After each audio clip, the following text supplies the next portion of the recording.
Deux nouveaux ambassadeurs ont présenté leur lettre de créance au président de la République, Félix-Antoine Tshisekedi. Il s'agit des ambassadeurs extraordinaires et plénipotentiaires résidant accrédités en RDC. L'un vient de Saint-Siège et l'autre de la République de Zimbabwe. C'était au cours d'une cérémonie protocolaire à la Cité de l'Union africaine. Fanny Kikoufi et Fils Matondo pour ce reportage. Le Saint-Siège et le Zimbabwe viennent d'accréditer leurs ambassadeurs extraordinaires et plénipotentiaires résidant en République démocratique du Congo. Les deux diplomates ont présenté tour à tour leur lettre de créance ce jeudi 27 juin 2024 au président de la République, Félix-Antoine Tshisekedi Tshilombo, au cours d'une cérémonie solennelle organisée à la Cité de l'Union africaine. Premier à arpenter le tapis rouge.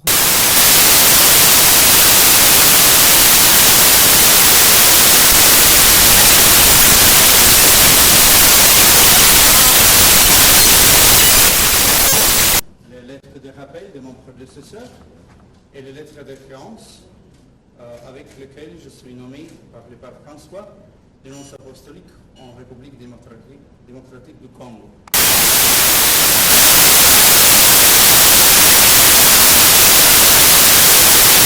Remplacement de Monseigneur Ettore Balestrero, ce docteur en droit canonique est né en 1970 à Crange.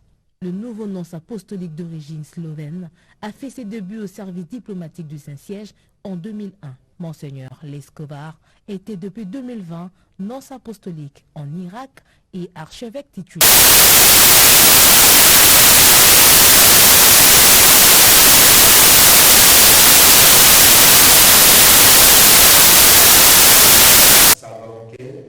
Ambassadeur extraordinaire et plénipotentiaire de la République du Zimbabwe en République démocratique du Congo. Deuxième et dernier à être reçu, M. David Sigaouke est en général à la retraite. Le diplomate zimbabwéen connaît la République démocratique du Congo pour y avoir travaillé dans le cadre de l'opération Sovereign Legitimacy.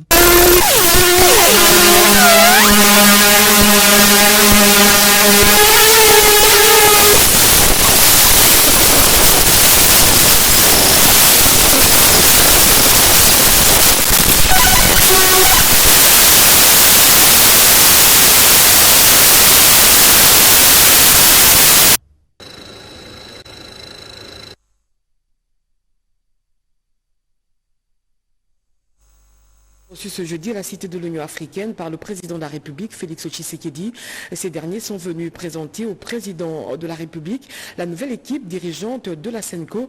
Un reportage de Pierre Kibambe-Somé, champion.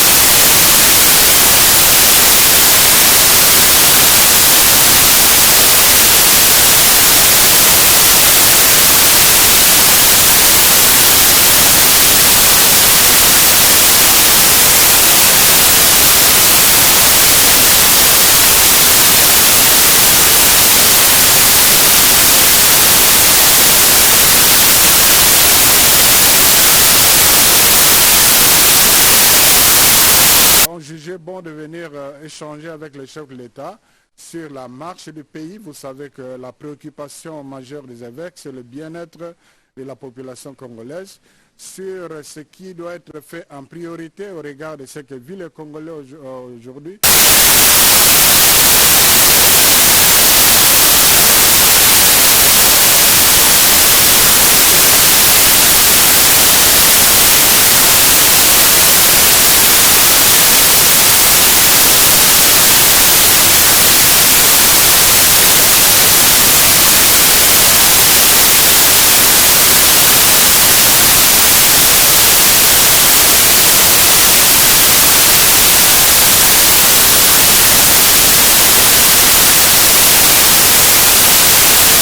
Je continue à l'accompagner en étant, comme il a toujours été, au milieu du village. La nouvelle équipe de la SENCO a aussi rassuré le président de la République dès son ouverture de travailler avec le chef de l'État pour le bien de la population, a renchéri Monseigneur Donatien Cholet, secrétaire général de la CENCO.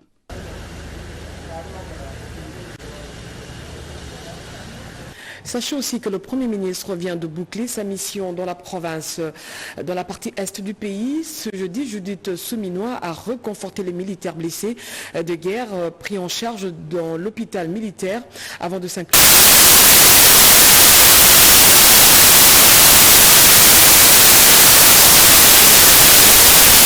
Au gouvernorat plutôt, le Premier ministre a donné un message aux forces vives. On l'écoute dans cet extrait choisi par Françoise Bouela.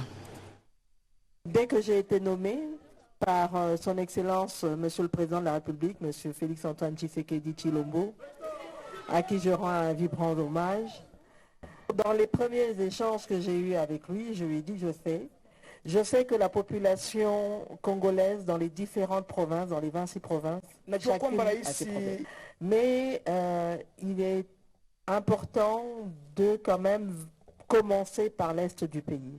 Il y a quand même ce problème de sécurité, ce problème de conflit armé auquel vous faites face depuis près de 30 ans. Et ça, c'est une situation qu'aucune autre province, à part celle du Nord Kivu, de l'Ituri et aussi du Sud Kivu, ont vraiment subi.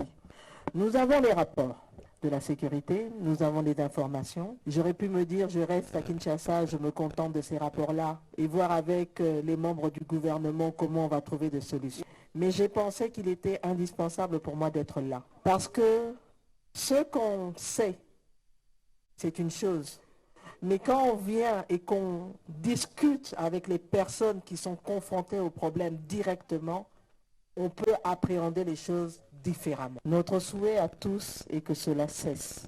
Mais la situation ne datant pas d'aujourd'hui, il est important d'aller exhumer tous les problèmes pour pouvoir les faire remonter à la surface et voir comment on va pouvoir trouver les solutions idoines. On ne va pas faire de miracle. Je n'ai pas de baguette magique.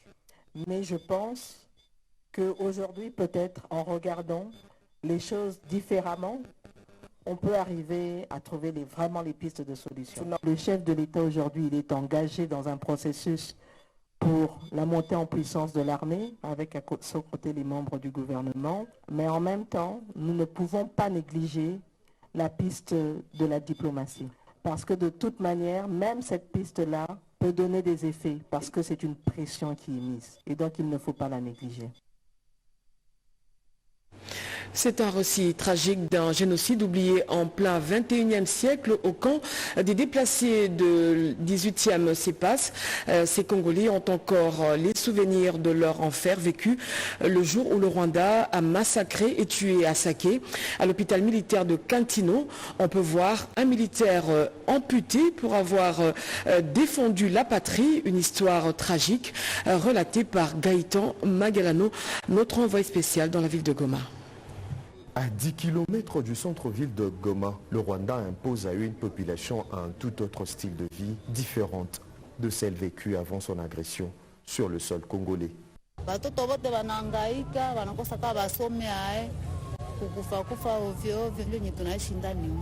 Deux maisons en bâche devenues deux habitations de circonstances puisque le Rwanda tue et massacre dans le Saké. Cet homme préfère se rappeler de cette barbarie de Kigali.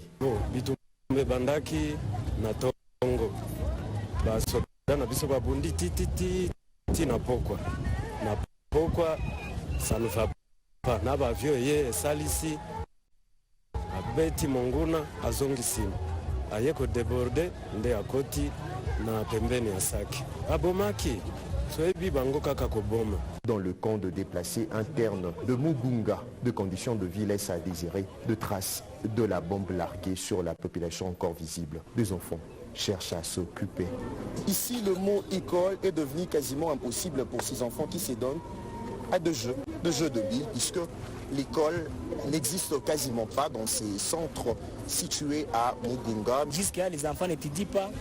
Et les enfants qui étudient, ce sont les enfants de 6e primaire, tout simplement. Au camp de déplacés de la 8e CEPAC, le service sanitaire tente de contenir le nombre de maladies présentes. Diarrhée alimentaire pour ne citer que cela. Au front, 2 vaillants soldats payent le prix le plus fort dans la défense de la mère patrie, un bras ou une jambe amputée. Malgré leur hospitalisation, certains payent de leur vie. Le cimetière Géno Coste, avec cette inscription ici, repose le victime de l'agression rwandaise, rappellera aux générations futures le récit d'un génocide oublié au Congo. C'était il y a 64 ans, le 30 juin 1960, c'est que l'on appelait alors le Congo belge obtient son indépendance pour devenir à ce jour la RDC, une indépendance qui a marqué la rupture avec l'indépendance coloniale pour ouvrir une nouvelle page de l'histoire. Les grandes dates qui ont conduit particulièrement au début de l'indépendance. Eric Kabamba pour ce reportage. Indépendance de la RDC, le pays soufflait cette année. C'est 64 bougies. L'éclat de la révolte de cette journée historique a sonné avec la publication en 1956 du plan des 30 ans pour l'émancipation du Congo du professeur Val Bilsen. La publication de ces documents a soulevé un tollé et a suscité la publication des 2 manifestes. Celui des consciences africaines et celui de l'Alliance des Bas-Congo qui estimait que le délai des 30 ans était inacceptable. L'écho de l'indépendance du Ghana en 1957 et de la Guinée en 1958 ont renforcé davantage les revendications des Congolais. En cette période, de nouveaux partis politiques comme le Mouvement national congolais MNC de Patrice Lumumba sont alors créés, demandant tous l'indépendance de leur pays. La journée du 4 janvier 1959 marque un tournant dans la marche du peuple congolais vers l'indépendance de la RDC.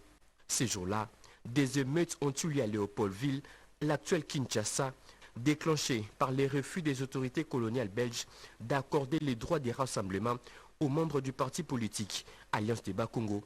Le membre de la BACO, dirigé alors par Joseph Kassavubu, manifestait malgré l'interdiction.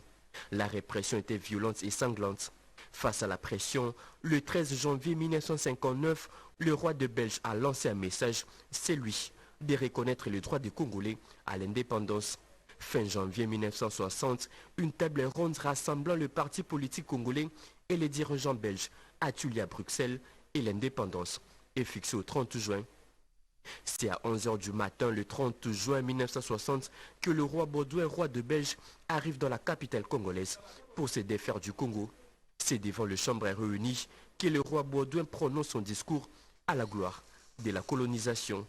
L'indépendance du Congo constitue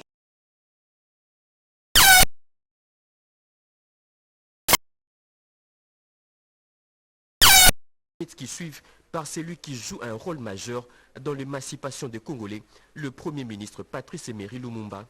Une prise de parole entrée dans la postérité. Nous avons connu les ironies, les insultes, les coups que nous devions subir matin, midi et soir, parce que nous étions des nègres. Leader du mouvement national congolais, Patrice Lumumba a dit tout haut ce que les autres pensaient tout bas, voire même les chants de l'indépendance. Le ministre de l'Emploi et du Travail porte à la connaissance du public en général et aux organisations d'employeurs et des travailleurs en particulier qu'au terme de l'ordonnance numéro 23/042 du 30 mars 2023 fixant la liste des jours fériés légaux en République démocratique du Congo, la journée du 30 juin 2024 commémorant le 64e anniversaire de l'indépendance de la République démocratique du Congo tombe le dimanche. Par conséquent, la journée du samedi 29 juin 2024 est déclarée chômée et payée sur toute l'étendue du territoire national. C'est un communiqué signé Ephraim Akwakwa Nametou. Ce jeudi 27 juin 2024 marque la fin de l'épreuve de l'examen d'État édition 2023-2024. Les finalistes du secondaire ont terminé leur cycle avec cette évaluation. Malgré la guerre d'agression, les élèves ont pris part pendant 4 jours à ces épreuves. Pour certains observateurs, l'examen d'État qui s'est déroulé sur tout l'ensemble du territoire national est un facteur de l'unité nationale. Une chronique d'un examen qui a résisté dans le temps avec Guy Matondo. Ils étaient près d'1 million d'écoliers congolais à présenter l'examen d'État cette année scolaire 2024. Chaque année, le chiffre de participation va croissant. L'examen d'État, ce modèle d'évaluation des élèves du cycle secondaire, est un véritable vecteur de consensus national. Depuis la première édition en 1967, ces épreuves se passent sans encombre sur l'ensemble du territoire national et même au-delà des frontières nationales dans les pays limitrophes.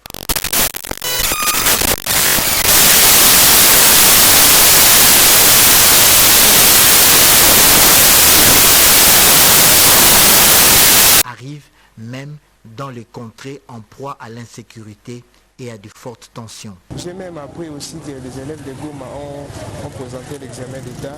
Là, j'ai vraiment apprécié. Ça s'est déroulé dans le calme. L'heure du début de l'examen aussi, c'était excellent, c'était parfait. Les chefs de centre aussi étaient corrects.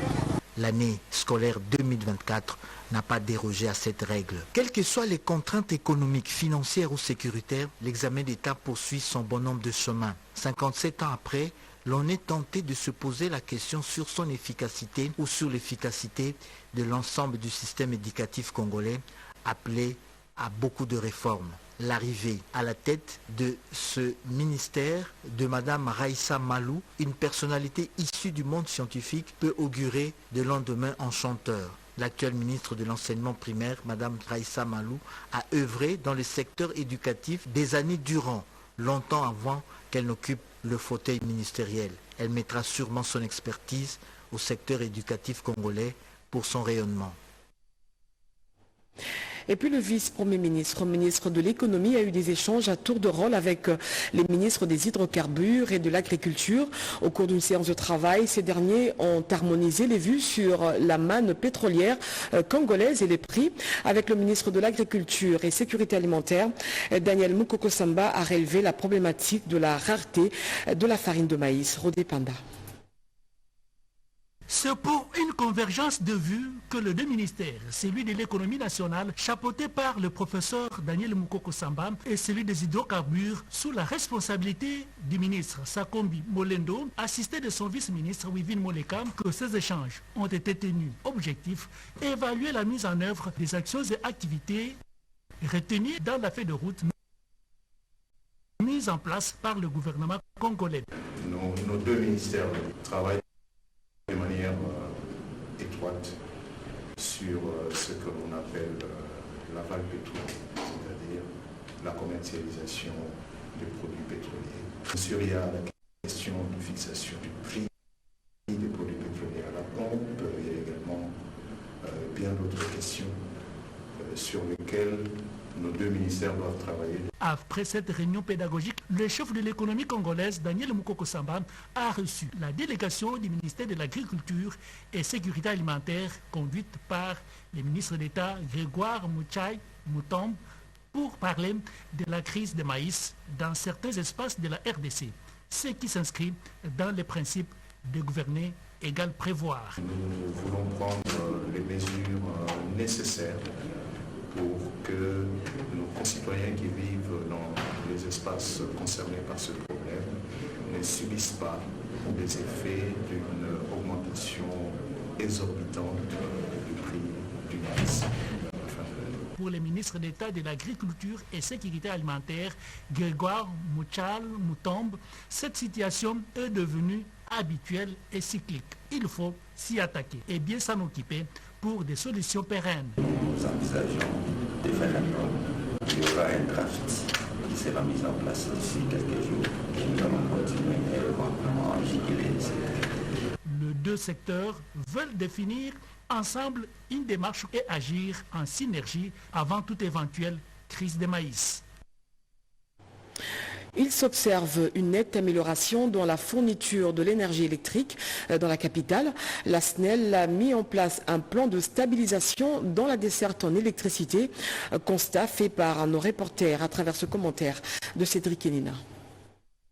Curieux, hors de l'ordinaire, les mots sont choisis pour constater la stabilité dans la fourniture en énergie électrique dans la capitale.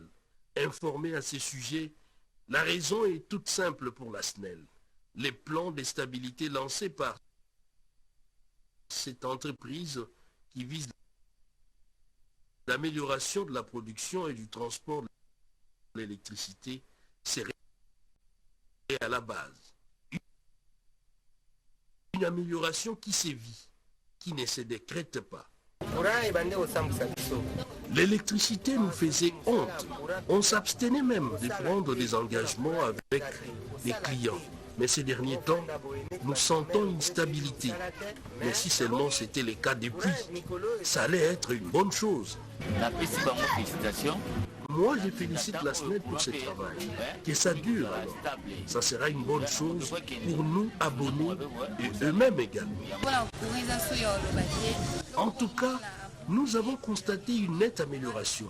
Nous disons merci au chef de l'État et surtout que son second mandat apporte plus de développement.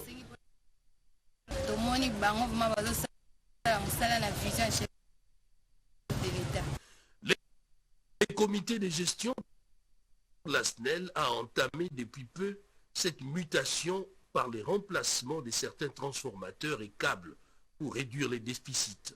Le tout sous l'impulsion du directeur général Fabrice Lucindé, avec comme homme de terrain les DDK, Denis Toukouz. Le directeur général avait lancé un vaste programme d'élimination de poches noires à travers la ville de Kinshasa, d'assainissement des réseaux qui est vétuste, et voilà enfin le lot de matériel important commence à atterrir.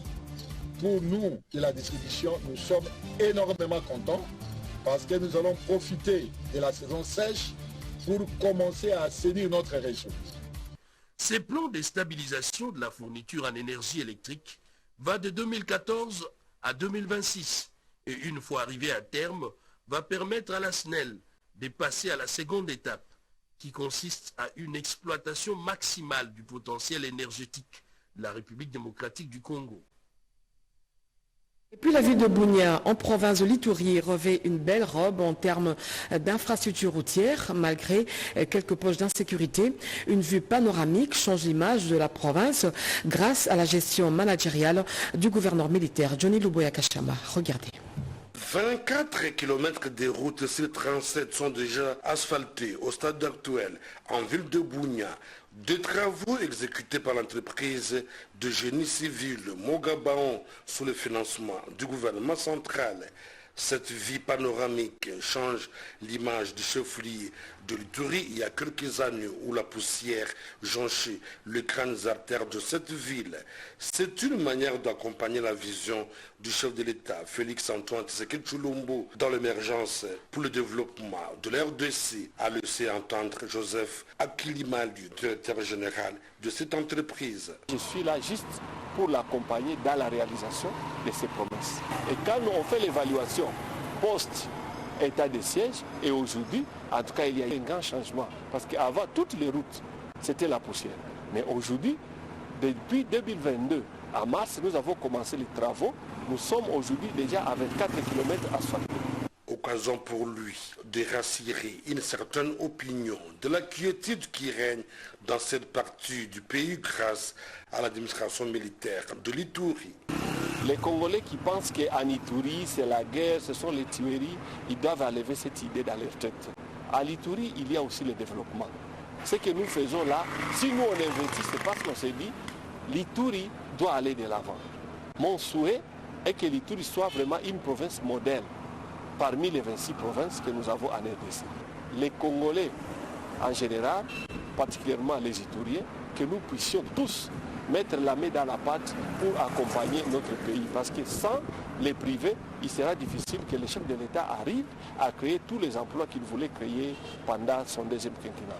Rappelons qu'en plus de l'asphalte de la voirie urbaine de Bunia, l'entreprise Mogabaon intervient dans la réhabilitation des axes routiers d'intérêt économique, l'aviation, l'assistance humanitaire en faveur de déplacés, la construction du bureau administratif du territoire du Roumo, ainsi que la résidence de l'administrateur de ce territoire et ses assistants. Passer en revue le plan quinquennal du gouvernement sur les infrastructures routières, créer la synergie d'action et évoquer les questions financières. C'est l'objectif de la réunion entre le ministre d'État des infrastructures, le gouverneur de la ville de Kinshasa et le ministre provincial des Finances.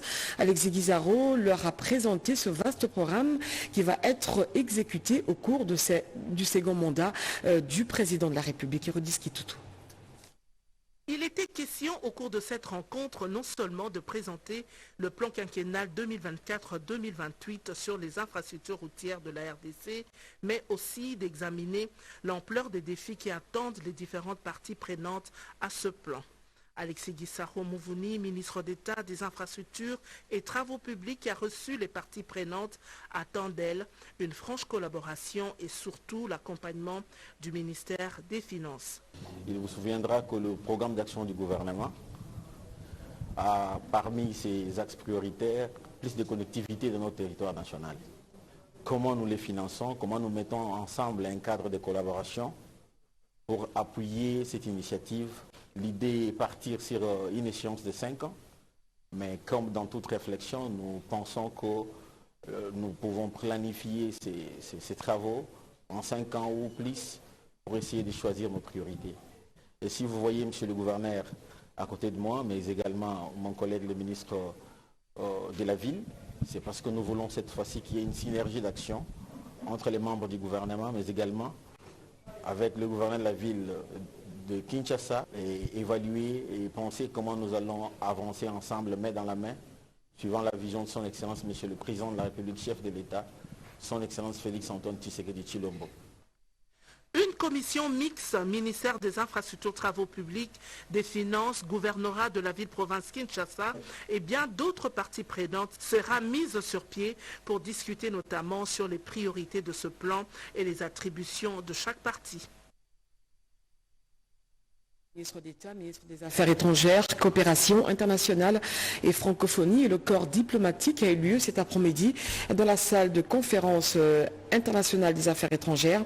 Les directives ont été tracées par Thérèse Kawikwamba et Dichala, Patrick Achala. C'est une tradition diplomatique.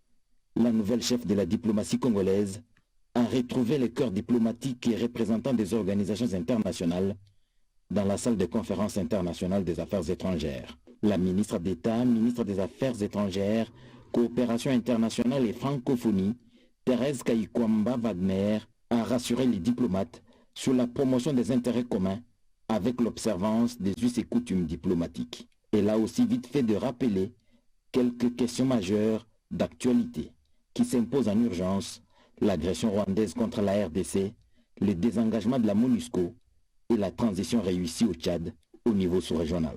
Je suis persuadé que suivant la vision de son Excellence M. Félix Antoine Tshisekedi Tshilombo, président de la République, chef de l'État, à qui je rends mes hommages les plus déférents, nous allons davantage veiller à la consolidation de nos relations. Mon intention aujourd'hui est de partager avec vous les valeurs, les convictions et les ambitions légitimes de notre politique étrangère. Je dois à cette occasion souligner que la précarité sécuritaire à l'est du Congo et la campagne du Rwanda impunie reste la priorité pour notre gouvernement. Parce que c'est une coutume, le doyen du corps diplomatique à Kinshasa, l'ambassadeur du royaume chérifien, a pris la parole au nom de ses pairs.